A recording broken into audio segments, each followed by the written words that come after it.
July 10th, 1943. The Prokhorovka Field. Or rather, what was left of it. The scalpel in the hands of Captain of the Medical Service Alexei Dmitrievich Belov moved with a mechanical precision that his body, it seemed, should have long forgotten. The air in the captured operating tent was a thick, heavy cocktail of carbolic acid, blood, pus, sweat, and foreign German tobacco. He was cutting into German flesh, under the intense, unblinking gaze of the tall Hauptmann Werner Richter, who stood 2 steps away, clutching an MP-40 submachine gun. The barrel wasn't aimed directly at Belov. No, it was lowered, but its presence was a cold touch of iron against every cell of his skin. Behind Belov at the entrance stood another soldier, a silent statue. From outside came the muffled roar of distant cannons, the groans of the wounded in 2 languages, and sharp, guttural commands. Belov lanced a septic abscess on the leg of a German corporal. Pus, mixed with blood, flooded the wound. Nurse Anna, her face a pale mask, quickly and skillfully handed him a swab. Her movements were sharp, almost furious. In her eyes, there was not fear, but something more terrifying. A burned-out indifference. Nearby, at a small table with instruments, stood Katya, a young nurse, barely more than a girl. Her hands trembled so violently that the glass ampules tinkled softly. She wasn't looking at the operating table. She was staring at the earthen floor, at her own worn-out boots, as if hoping to burn a hole through the ground and disappear. In the corner of the tent, on makeshift stretchers made from greatcoats, lay their own. The Soviet wounded. There were not many, only 5. The ones Belov had managed to pull from the line of fire before their world had come crashing down. They were silent, but their silence screamed louder than any groan. One of them, a sergeant with shattered legs whom everyone called simply Zubov, pushed himself up on his elbows. His eyes, inflamed with pain and hatred, bored into Belov's back. He took a deep breath, and a glob of spittle and blood flew towards the operating table. It fell short, landing on the floor 1/2 meter, about 1.5 feet, from the captain's boot. "Traitor," Zubov rasped, and that single word, uttered in a whisper, sounded like a gunshot in the damned silence of the tent. Belov didn't flinch. His hands did not tremble. He continued cleaning the wound as if nothing had happened. Hauptmann Richter slowly turned his head toward Zubov. In his tired gray eyes there was no anger, only the cold curiosity of an entomologist studying an insect. He said nothing, but one of the guards took a step toward Zubov. Belov, without looking up from his work, spoke quietly, almost soundlessly, but each word was like chiseled granite. "Don't touch him. He's delirious." He spoke in Russian, but Richter, who it turned out understood the enemy's language quite well, nodded to his soldier who returned to his post. A strange, unthinkable pause hung in the air. A Soviet captain defending the Soviet sergeant who had insulted him in front of the German officer who had captured him. It was absurd. A theater of cruelty and mercy, played out on a tiny patch of scorched Kursk earth. Belov placed the last suture. Anna was already preparing a bandage. Every day here stretched into an eternity. Every operation was not the saving of a life, but the postponement of a death. His own, and others, in this hell, where the lines between friend and foe, between savior and traitor, had been erased. Captain Belov had only one ally, one law, and one god left: his scalpel. And an oath which he had sworn long ago in another, impossible life, and which had now become his personal curse. But to understand how a Soviet surgeon's scalpel became the only key to this hell, and at the same time, its main lock, we must go back just a few days. To a time when the earth near Prokhorovka had not yet turned into a gigantic mass grave for thousands of men and hundreds of tanks. To a time when Captain Belov still believed he was only saving his own. July 6th, 1943. The field hospital of the 212th Rifle Division was situated in a shallow ravine, sheltered by a sparse copse of trees. Summer was in full swing, scorching, suffocating, smelling of dust, wormwood, and an approaching storm. But this storm brought no relief. It brought fire and steel. For the second day, the Kursk Salient, that giant bulge on the map, was transforming into a meat grinder of unprecedented scale. Captain Belov had not slept for nearly 48 hours. His eyes were red and sunken with dark circles underneath. 3 days of stubble made his face look gaunt and older than his 32 years. But his hands were steady. His mind, crystal clear. He worked at an operating table lit day and night by a dim kerosene lamp that cast trembling, bizarre shadows on the tent's canvas walls. He was not just a surgeon. He was the conductor of this orchestra of suffering and hope. His instruments, scalpels, clamps, saws, gleamed in the lamplight like magic wands capable of performing a miracle, bringing a man back from the other side. "Clamp," he would say curtly, not taking his eyes off the wound. And the hand of Anna, his steadfast operating nurse, would instantly place the cold instrument in his palm. Anna was his shadow, his second pair of hands. She was 27, but the war had aged her a lifetime. She had seen it all. Severed limbs, ripped open abdomens, burned out eyes. Her heart was encased in a thick armor of cynicism, but beneath that armor, something living still beat. She did her job silently and efficiently, and Belov valued her more than any medal. "Katya, alcohol," he would call to the other nurse, and Katya, just a girl who had barely turned 19, would hurry to hand him the bottle. She was afraid of the blood, afraid of the groans, afraid of the death that lived in this tent. But her fear was overcome by a desire to help, by a compassion that shone in her huge, frightened eyes. She was the soul of their small world, its fragile reminder that somewhere a normal life existed. The conveyor belt of the wounded never stopped for a moment. They were brought in on trucks, carried on stretchers. They crawled in themselves, with shrapnel wounds, with bullet wounds, with burns. Young men, almost boys, who just yesterday might have been holding a textbook instead of a rifle. Belov didn't remember their faces. He only saw the wounds. Each wound was a problem, a puzzle that had to be solved quickly and precisely. There was no time for sentiment, amputation. 3 minutes, extracting a shell fragment. 5 minutes, suturing the abdominal cavity. 10, if you were lucky. He had learned to shut out everything extraneous: compassion, pity, fear. All that remained was the cold calculation of a surgeon.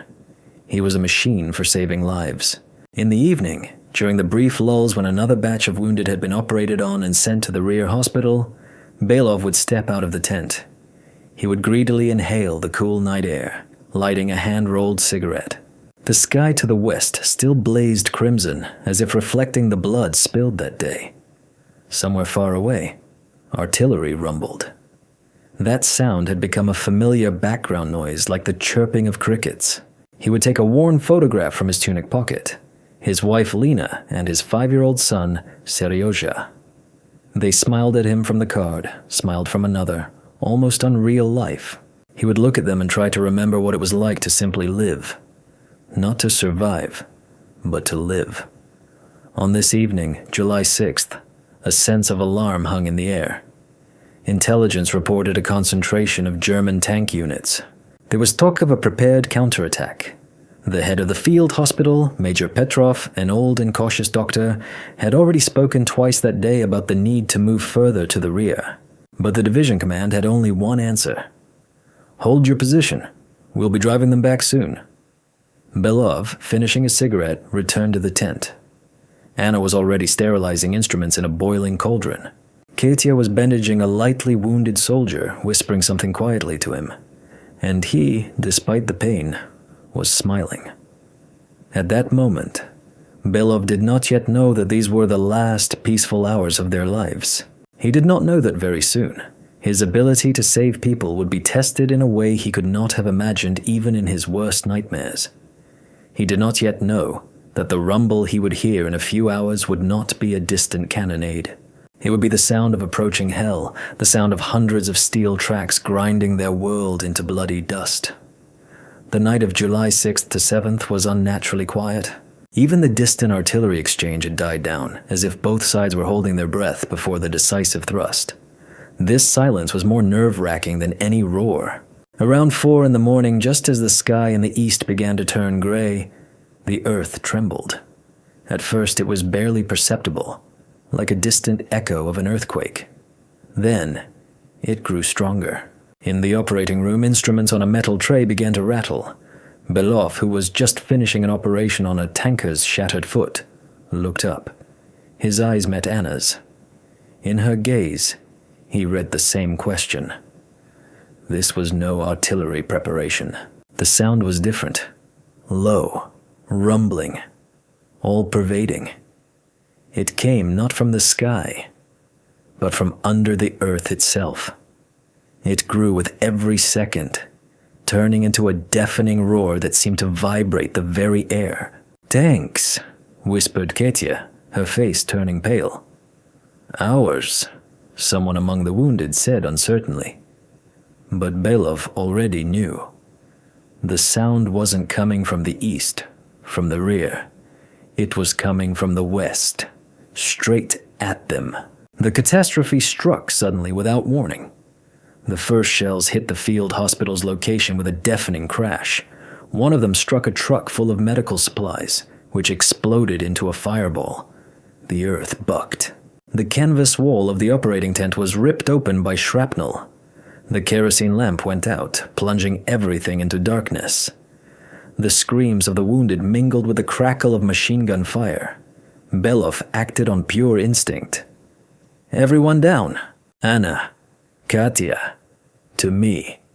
His voice cut through the din. He grabbed both girls and threw them to the earthen floor, covering them with his body. Outside, all hell had broken loose. The roar of engines grew closer, joined by the clang of caterpillar tracks and the dry rattle of automatic weapons. Through the holes in the canvas, flashes of gunfire were visible. The sun was just rising, painting the smoke in shades of pink and blood. From over the hill, crushing bushes and young trees, they appeared. The dark, angular silhouettes of German Pez KPFW-4 tanks, with white crosses on their armor. They came on like an avalanche, firing their cannons and machine guns. Behind them ran the figures of infantrymen in gray-green uniforms. A breakthrough. They were caught at the very tip of the German spearhead. The resistance was brief and desperate. A few medics and lightly wounded men who could hold a weapon opened fire with their rifles. But what could they do against a steel armada? Their response was swept away by a storm of fire. Tents burst into flames one after another. The screams of the wounded, a mixture of pain and terror, cut through the air. Belov, pressing the trembling girls to the ground, understood. This was the end. Their field hospital, their small island of life in an ocean of death, was ceasing to exist. It all ended as suddenly as it had begun. The tanks rolled past, pushing deeper into the Soviet defenses. Only the infantry remained in the ravine. In the silence, broken only by the crackling of burning tents and the groans of the dying, guttural commands in German rang out. The flap of their operating tent was yanked open. 2 German soldiers stood at the threshold. Their faces were grimy with soot, their eyes shining with excitement. They raised their submachine guns. "Hände hoch!" came the sharp command. Slowly, Belov rose, shielding Anna and Katya with his body. He raised his hands. He looked into the eyes of the German soldier, just a boy, and saw not malice, but a mixture of fear and adrenaline. An officer entered the tent, tall, lean, with an iron cross on his chest. It was not Richter. It was another one, with dead, cold eyes and the SS insignia on his collar. He scanned the tent, his gaze lingering on the wounded, on Belov, on the terrified Katya. A crooked smirk appeared on his lips. He said something to the soldiers. Grinning, they took a step forward. At that moment, Belov understood everything. To this officer, they were not doctors or nurses. They were simply Untermenschen, trophies. He closed his eyes, waiting for the shot. But instead, another voice rang out, calm, authoritative. "Was ist hier los?" Another officer had entered the tent. A Hauptmann of the Wehrmacht, Werner Richter. He looked at the SS officer, then at Belov and the nurses. His gaze fell on the operating table, on the fresh bandages on the tanker's leg. He saw the scattered instruments, the ampules, the bottles of solution. The SS officer said something dismissive, gesturing at the prisoners with his weapon. But Richter wasn't listening. He walked to the table, bent down, and carefully examined Belov's work. Then he straightened up and looked directly into the Soviet captain's eyes. Their gazes met. The gaze of a surgeon who had just lost everything, and the gaze of an officer who was searching for something important in this bloody chaos. Richter turned to the SS officer and said something short and commanding. The SS man's face darkened, but he didn't argue the order, only shot a venomous glare at Belov and left the tent. Richter gestured to the wounded Germans who were already being brought into a neighboring tent that had miraculously survived. There were many of them. Their own field aid station was overwhelmed. He looked at Belov again, and then came the words that would divide the captain's life into before and after. "Sie sind Arzt?" he asked. "Are you a doctor?" Belov nodded silently. Richter pointed his chin toward his own groaning soldiers. "Arbeiten," he commanded. Work. At that moment, Belov knew he would not be shot. A fate awaited him that was, perhaps, much worse. He was to save the men who had just been killing his comrades. The first few hours passed in a kind of fog, a stupor. Belov, Anna, and Katya were moved to that surviving tent which the Germans had quickly converted into their forward aid station. The air here was saturated with the same suffering, only the groans were in a different language. Everywhere, there they were, the enemy. Young, old, with blonde hair, with dark hair, in gray-green uniforms stained with blood and black earth. To Belov, they all had the same face, the face of the enemy. His own wounded, those who could walk, had been marched off with the other prisoners. Only 5 of the most severe cases were left in the tent, including Sergeant Zubov. They were thrown into a far corner like useless junk. Hauptmann Richter placed a crate of captured medical supplies and instruments in front of Belov, most of which had been seized from them. "Here are your instruments, Herr Kapitän. Here are my men. Work." Belov stood there, staring at his hands. A surgeon's hands. They were made to save. But to save them. The ones who a minute ago had been shooting at his people. His entire being, his very nature, rebelled. It was a betrayal of the dead, of the living, of the very idea for which they were fighting. He remained silent. Anna stood beside him, her fists clenched. Her face was like stone. Katya was crying, quietly, soundlessly, her face in her hands. Richter waited. His patience was not infinite. "I will not," Belov said quietly but firmly in Russian. He knew Richter would understand. The German's expression didn't change. It was as if he had expected this answer. He slowly walked over to the corner where the Soviet wounded lay. He drew a Walther from its holster and cocked the hammer. He aimed the pistol at a very young boy with a chest wound. "Very well, Herr Kapitän," Richter said calmly. "Then I will relieve you of your extra burdens. First these, then your nurses, then you." Time stopped. Belov stared into the terrified eyes of that boy. He saw Katya lunge forward, but Anna managed to catch her, clamping a hand over her mouth. He saw Richter's finger slowly squeezing the trigger, and he understood. He had no choice. His pride, his principles, his hatred, all of it was worth nothing compared to the life of this boy, to the lives of Anna and Katya, to his own life, which might still be of use. "I will do it," he forced out. Those 4 words were the hardest thing he had ever said. Richter lowered the pistol and holstered it. "I knew we would understand each other. You are a doctor. I am a soldier. We both do our jobs." He pointed to the nearest wounded German who was gurgling, choking on his own blood. "Start with him. The first touch of the scalpel against enemy skin felt like touching red-hot iron. Belov wanted to snatch his hand back. He wanted to plunge the scalpel deeper, to sever an artery. His hands were shaking. For the first time in his many years of practice, he looked up and met Anna's gaze. There was no judgment in her eyes, only a dull, hopeless anguish and understanding. She knew there was no other way. She silently handed him a swab. Katya, ceasing her tears, went to the small table and began to sort the instruments. Their little team was working again. But now, they were working for the enemy. With every cut, with every stitch, Belov felt something inside him die.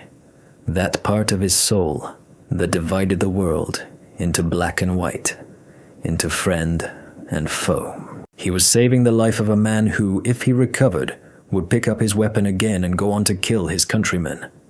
The absurdity of the situation was maddening, but the alternative was even worse. Death, not just his own, but also of those for whom he was responsible. It was then, in those first hours, that he made a decision that would define their entire future in this hell. He wouldn't just work, he would set his own rules. It was then that Zubov, watching him from his dark corner, rasped for the first time, "Judas." Belov didn't answer. He only gripped his scalpel tighter. He would have to prove above all to himself that he was still a doctor and not a servant to executioners. But he did not yet know what a terrible price he would have to pay for every step on this path. The first days in captivity blurred into one long, endless nightmare, where day blended with night, and the groans of his own men mingled with the groans of strangers. The days passed. Or rather, they didn't pass. They oozed, like serous fluid from a wound that would not heal. Belov, Anna, and Katya worked to the point of exhaustion. 2 or 3 hours of sleep a night, a meager ration from the German field kitchen that tasted as bitter as poison, and an endless stream of wounded. At first, Belov did only what was demanded of him. He operated on the Germans pointed out to him by Richter or the German medic, an old, tired Bavarian named Klaus. But he quickly realized that such a passive position was a path to nowhere. He was a hostage, a slave with a scalpel, and his wounded men in the corner were slowly dying from lack of care and medicine. Something had to change. The turning point came on the 3rd day. Another batch of wounded was brought in, and among them was a German Oberleutnant with a severe abdominal wound. He needed surgery immediately. But at the same time, one of the Soviet soldiers, the same boy Richter had aimed his pistol at, was developing sepsis. He required immediate debridement of his wound, and a large dose of sulfonamides, which Belov did not have. Richter, as always, was observing. He pointed to his officer. Him first. And then Belov did what no one expected. He placed his instruments on the table. "No," he said firmly. "I will operate first on the one who is in more critical condition, and that is my soldier. He needs sulfapyridine. You have it. Give it to me, or I will not operate on anyone." A dead silence fell over the tent. The German medics froze. Anna stared at Belov in horror. Katya stopped breathing. This was madness. Open rebellion. Richter slowly approached Belov. His face was unreadable. He looked at the Soviet captain for a long time, studying him, as if trying to see into his soul. Belov held his gaze. He was ready for anything. A bullet. A beating. But he could not do otherwise. This was a matter not only of that boy's life, but of his own professional honor. "Do you understand, Herr Kapitän, that if my officer dies, you will answer for it with your life?" Richter asked quietly. "I am a doctor," Belov replied just as quietly, "and I save those who are most in need of help, regardless of the uniform they wear.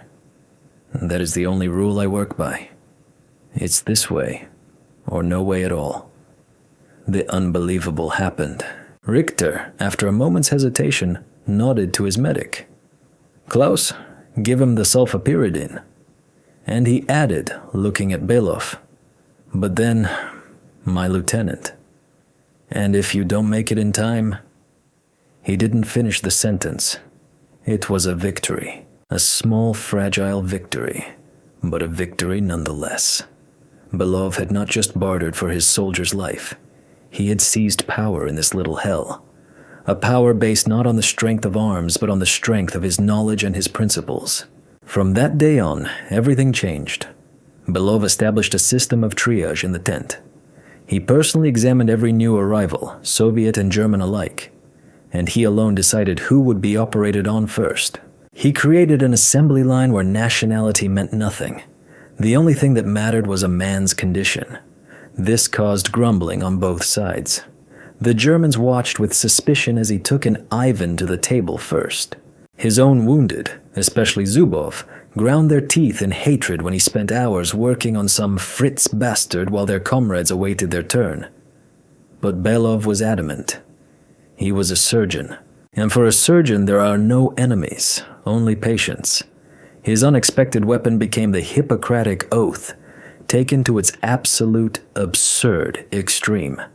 And that weapon proved to be more effective than any rifle. Richter, strangely enough, accepted these rules of the game. He was a pragmatist. He saw that this Russian doctor worked like a devil and was saving his men, and the fact that he was also saving his own. Well, that was a price Richter was willing to pay for such high professionalism.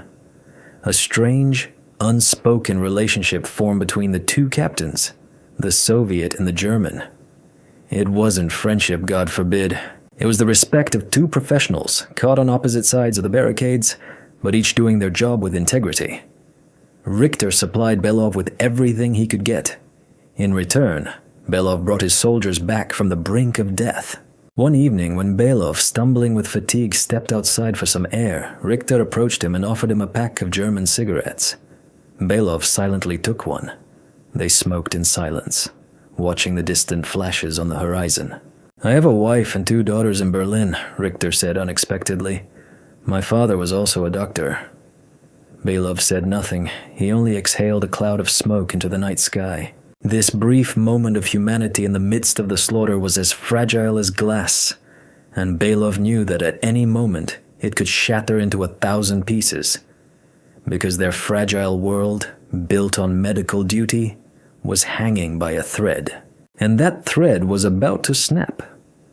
Their empire of the scalpel, as Belov privately called his small world, began to live by its own laws. He established a strict routine: rise at dawn, examination of all the wounded, then an endless series of operations until late at night. Anna was in charge of sterility and assisting. Her composure and precision were indispensable. Katya, having overcome her initial shock, had transformed into a true sister of mercy. She cared for the seriously ill, fed them, changed their dressings, and her quiet, gentle voice soothed both friend and foe. She was the ray of light that kept them all from sinking completely into darkness. Belov had achieved the unthinkable from Richter. His wounded were now being fed the same as the Germans. He demanded mattresses and blankets for them. His operating tent became a demilitarized zone. No armed soldiers entered except for Richter's personal guards who, in any case, kept their distance. This system, born of desperation, provided more than just physical survival. It gave them a purpose. They were not slaves. They were doctors, fulfilling their duty. This allowed them to preserve their sanity, not to break, not to turn into hunted animals. Belov personally kept track of all medications, every ampule, every bandage. He distributed them with a cruel fairness that provoked silent discontent. One time, he had to deny morphine to a severely wounded Soviet lieutenant who was screaming in agony because the painkiller was more urgently needed by a German boy who had just had both legs amputated. "He's not going to make it anyway," Anna hissed then, her eyes flashing with fury. "But this one still might, and he has a better chance," Belov replied coldly, though his heart ached with pity. "As long as a man is breathing, he is my patient." He was becoming cruel, but it was the cruelty of a surgeon who cuts off a gangrenous limb to save the whole body. His body was this tent, this fragile system of survival. He was sacrificing the few for the sake of the many. But not everyone was prepared to accept such logic. The main hotbed of resistance was Sergeant Zubov. His wound was not fatal, but his legs were shattered, and he was doomed to immobility. All his untamable energy, all his hatred for the enemy, was now directed at Belov. He became the voice of despair, the one who voiced the hidden thoughts of the other wounded. "Look at him," he would rasp at night when Belov and the nurses were collapsing from exhaustion. "Our doctor, fixing Fritz's legs while our boys rot. He sold himself for a ration of their slop. Traitor." His words were a poison that slowly but surely contaminated the atmosphere in their corner. The soldiers, who had at first gratefully accepted Belov's help, began to look at him with suspicion, with hatred. They couldn't see the whole picture. They only saw their doctor saving the enemy. Belov tried to ignore it. He had neither the time nor the energy for arguments. His battlefield was the operating table. But one evening, an incident occurred that forced him to act. He was operating on a German machine gunner, removing a piece of shrapnel from his liver. A complex operation requiring maximum concentration. At one point, Katya, who was handing him instruments, cried out. Belov turned around. One of Zubov's followers, a soldier with his arm in a sling, was trying to knock over the tray of sterile instruments. He wanted to sabotage the operation, to condemn the German to death. Anna managed to push him away. At that moment, Belov knew things couldn't go on like this. The mutiny brewing in the dark corner threatened to destroy everything he had so painstakingly built. He finished the operation, handed the patient over to the medics, and wiping his hands, walked over to Zubov. He didn't shout. His voice was quiet and icy, but it was this voice that made everyone uneasy. Belov looked directly into Zubov's eyes. They burned with the fire of a fanatical, righteous hatred. "What are you doing, Sergeant?" Belov asked quietly. "Me? I'm fighting the enemy, Comrade Captain. Or is it Herr Kapitän now? Unlike some people who serve them." Zubov spat. Several wounded men in his corner grumbled in approval. "You're a fool, Zubov," Belov said just as calmly. "You only see what's right in front of your nose. You see me treating a German, but you don't see that because of it, all of you are still alive. That you're being fed, that you're being given medicine, that you weren't shot like dogs on the first day. Better to die on your feet than live on your knees. Better to die than to let a doctor in a Soviet uniform patch up these scum." Zubov's fury was genuine. He believed his own words. He was a simple soldier for whom the world was divided into friend and foe, life and death. Nuances were beyond him. "You think this is living on your knees?" Belov's voice trembled slightly. "You think I enjoy looking at the crosses on their tunics? Every time I pick up a scalpel to save one of them, I kill something inside myself. But I know that every German life I save is another day of life for you. It's another ampule of morphine for Petka. It's another bandage for you, Zubov. I am not serving them. I am using them. My scalpel is the only weapon we have left. And if you idiots try to take it from me, we will all die." He wasn't speaking to Zubov. He was speaking to the others. He saw how, in their eyes, hatred was being replaced by doubt, and then by a heavy understanding. They were beginning to grasp the monstrous logic of the situation. But Zubov was unyielding. "It's all fairy tales. Lies! You're just a coward who's afraid to die," he rasped. Belov realized that words were useless here. This infection, this virus of hatred and misunderstanding, could spread again, and he would have to apply that same surgical cruelty. He turned and walked over to Richter, who had been silently watching the scene from the other end of the tent. "Herr Hauptmann," Belov said in the broken German he had learned in school. "This man," he pointed at Zubov, "is a danger to discipline and to my patients. Isolate him." Richter raised an eyebrow. He understood perfectly. He saw the Soviet doctor using his authority to crush a rebellion among his own men. The irony was palpable, but Richter was a pragmatist. He needed stability in his makeshift hospital. He needed Belov to work without interference. He nodded and gave an order to 2 medics. Without ceremony, they went to Zubov, grabbed his stretcher, and carried him out of the tent. He was moved to an empty shed next door. "Traitor! I'll be back! I'll have you court-martialed!" His shouts could be heard until they were muffled by the creak of the closing door. Silence fell in the tent. The Soviet wounded looked at Belov with fear and respect. They had seen his strength. He had just before their very eyes sacrificed one of their own to save them all. It was terrifying, but it was convincing. The rebellion was crushed, but Belov didn't feel like a victor. He felt empty. He had just used the enemy to punish one of his own. The lines were blurring completely. He returned to the operating table and poured alcohol into a mug. He drank it in one gulp, burning his throat. Anna watched him in silence. "You did the right thing," she said quietly. But he wasn't so sure. He had defended his law. He had preserved his empire.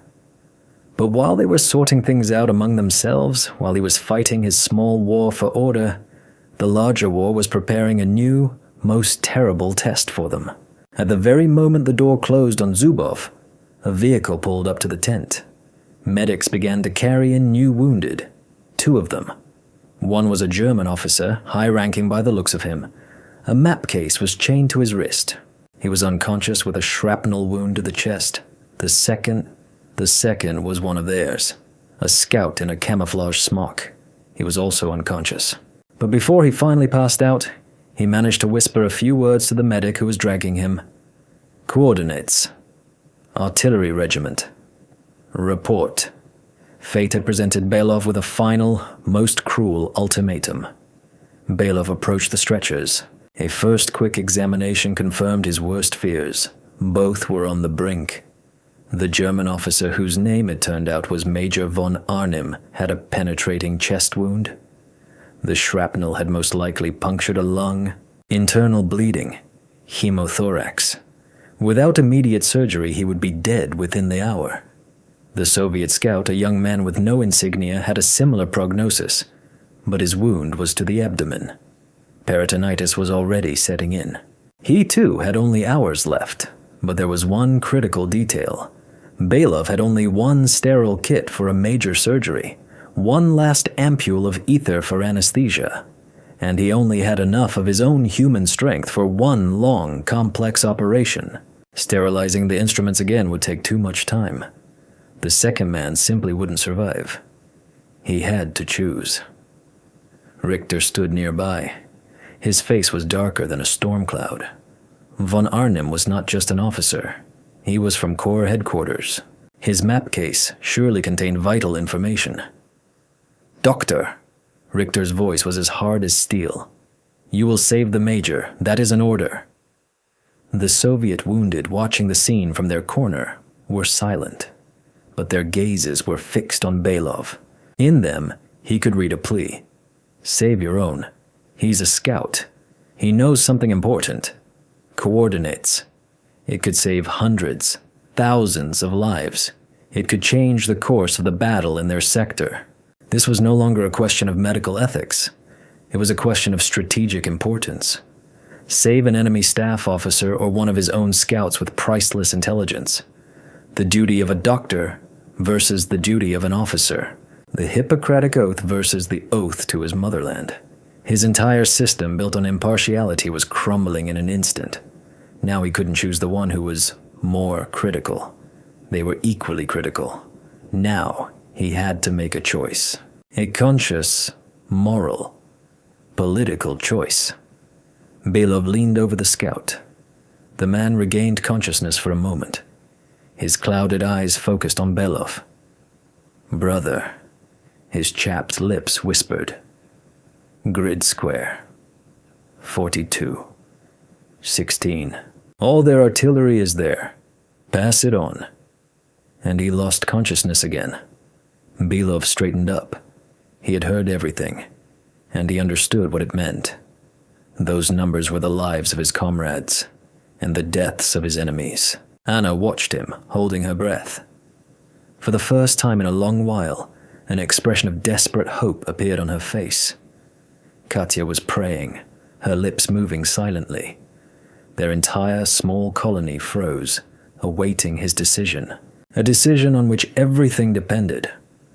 Belov walked to the operating table. He picked up a scalpel. The tent was so quiet you could hear a fly buzzing under the canvas. He turned. He looked at Richter. Then at his own wounded. Then at the two dying bodies on the stretchers. And he made his choice. He made his choice not as an officer, not as a patriot. He made his choice as a surgeon. Cold, pragmatic, monstrous. He walked over to the German major. He quickly assessed his condition one more time. Chances of survival with a successful operation, roughly 50-50. Then he went to the scout. He lifted his eyelid, looked at his pupil, felt for a pulse, examined the wound. And he knew. With that much blood loss and with peritonitis already developing, the boy's chances of survival were almost zero, even with immediate surgery. He would most likely die on the table. And if he started operating on the scout, the German major would be guaranteed to die within half an hour. To waste the only chance on a nearly hopeless patient, thereby killing the one who could still be saved? His medical logic screamed, no! He could save one life out of two, and it was the life of the German major. He turned to Anna. Prepare the major for surgery. Anesthesia. In that instant, something broke. In Anna's eyes, hope turned to disbelief and then to icy contempt. From the corner where the Soviet wounded lay, a low, desperate groan was heard, as if they all understood at once that they had been betrayed. Utterly. Irrevocably. Belov said nothing. He put on his gloves. He took the scalpel. He bent over the enemy. At that very moment, as the steel touched the skin, a rising, incomparable howl came from far away, from the direction of the Soviet positions, a sound that made German blood run cold and filled the hearts of Soviet soldiers with hope. It was the Katyushas. The Red Army was beginning its counteroffensive. The operation proceeded to the accompaniment of the growing cannonade. The ground beneath the tent trembled more and more violently. Belov worked with a desperate mechanical concentration. He shut everything out. The sounds of battle, the condemning gazes of his men, the icy silence of Anna, who assisted him like an automaton. He was alone with the wound, with the pulse, with the breath of the man under his hands. He removed the shrapnel, stopped the bleeding, sutured the lung. Every movement was practiced, precise. He was doing his job. He was saving a life. He did not allow himself to think about whose life he was saving and at what cost. Nearby, on a stretcher, the Soviet scout was dying. Katya, crying, held his hand and moistened his lips with water. She was the only one who stayed with him in his final moments. At some point, he stopped breathing. Katya let out a soft cry. Belov didn't even turn his head. He was placing the final suture on Major von Arnim's chest. The battle was getting closer. They could now hear not just the explosions of shells, but machine gun bursts, cries of "Hurrah!" Richter stood at the entrance to the tent, listening intently to the sounds of combat. His face was gray. He understood that their breakthrough had failed. Now they themselves were trapped. When Belov finished, the roar was right outside. A German soldier ran into the tent, shouting something excitedly to Richter. He replied curtly and turned to Belov. There was neither gratitude nor malice in his eyes, only weariness. He nodded at von Arnim. "We are retreating. You will take care of him." And he left. The Germans began to hastily abandon the camp. They took their lightly wounded, leaving the severely injured behind. Only the operated-on major and a few other German soldiers who couldn't move remained in the tent. Chaos, shouts, then everything fell quiet. And in the ensuing silence they heard Russian speech. Soviet soldiers burst into the tent, filthy, excited from the battle, with wild eyes. The first thing they saw was this strange scene. A Soviet doctor in an officer's uniform standing over a table on which lay a German major with fresh stitches on his chest. Nearby, on the floor, the dead body of their scout. In the corner, their own wounded, looking at the surgeon with hatred. "Bastard! Traitor!" one of them screamed. "He was saving a Fritz while our guy was dying." The soldiers raised their rifles. Belov didn't even move. He was too tired to be afraid. He simply waited. It seemed it was all over. But then a lieutenant from the special department entered the tent, young with sharp, cold eyes. "Smersh. Stand down," he snapped at the soldiers. "We'll sort this out." The euphoria of rescue, which had never even arrived, was instantly replaced by a sticky, cold fear. Salvation had turned into retribution. All of them, Belov, Anna, Katya, were taken into custody. The interrogation was conducted by that same lieutenant. He didn't shout, didn't threaten. He spoke quietly, insinuatingly, which made it even more terrifying. He laid out the facts, and they were irrefutable. Fact 1. Captain Belov voluntarily agreed to work for the Germans. Fact 2. He established a system in the hospital where German soldiers received aid on par with Soviet soldiers, and sometimes even first. Fact 3. The most damning. At the decisive moment, having the choice between saving the life of a Soviet scout with vital information and a German staff officer, he chose the German, resulting in the scout's death. Belov tried to explain. He spoke of the Hippocratic Oath, of a doctor's duty, of blackmail. He explained his monstrous surgeon's logic. He chose the one with the better chance of survival. "I was saving a life, not a uniform," he repeated. But the lieutenant looked at him as if he were insane. In his world, the world of war, such logic was tantamount to treason. "Your medical duty, Captain, is to save soldiers of the Red Army. You were saving those who killed them. That is called aiding the enemy." The testimony of the wounded, especially Zubov, who had also been liberated, was incriminating. They told everything as they had seen it, how Belov treated the Fritzes, how he punished his own for disobedience. During her interrogation, Anna confirmed Belov's story, dryly, without emotion. She stated the facts as they were. But her words only worsened his position, confirming that he had indeed created this system.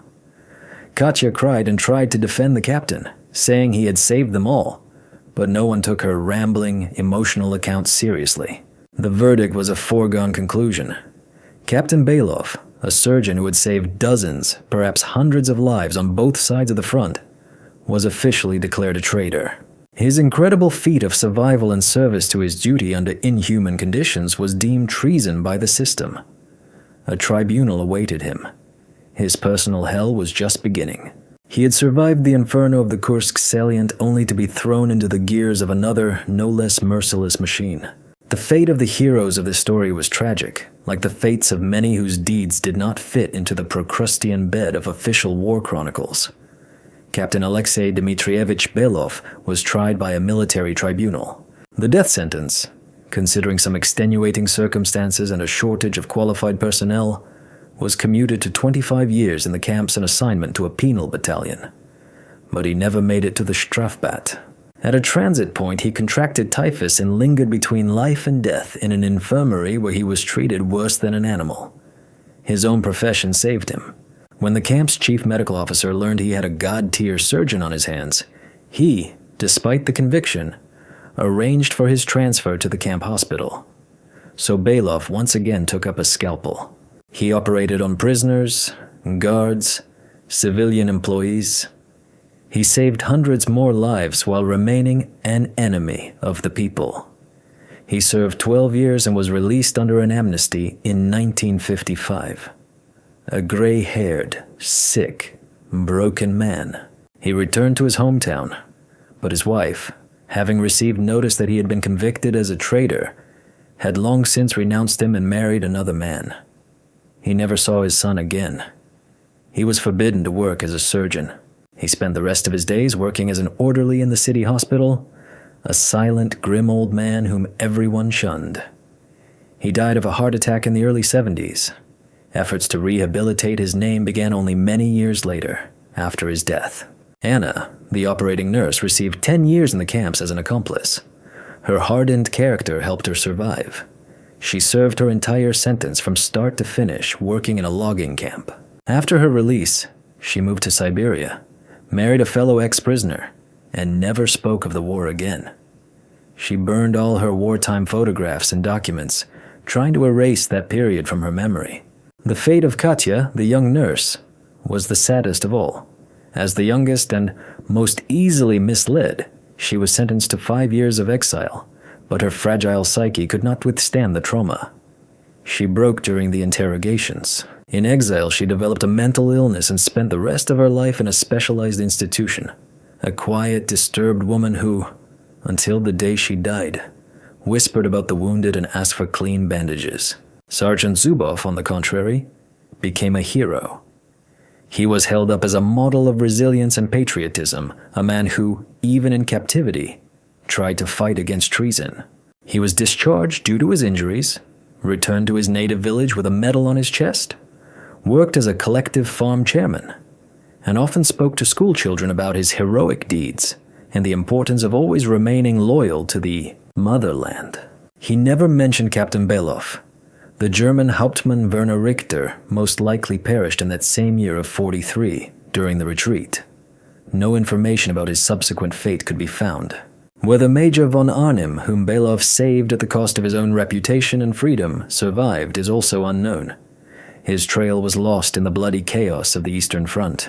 The story of their small Empire of the Scalpel was securely buried in the archives under the top-secret stamp. The feat of a doctor who tried to remain human in inhuman conditions was declared a crime. The civilized world they had so longed to return to proved to be far more cruel and unjust than their tent, where life and death obeyed a single law, the law of the surgeon. But it was said that in the post-war years, when the old, tormented Belov was working as an orderly, strangers would sometimes approach him, limping, one-armed, scarred men, and silently bow to him from the waist. Who these men were, nobody knew. Official history did not preserve Captain Belov's name in its lists of heroes. His name remained only in interrogation protocols and the verdict of a military tribunal, like the brand of a traitor.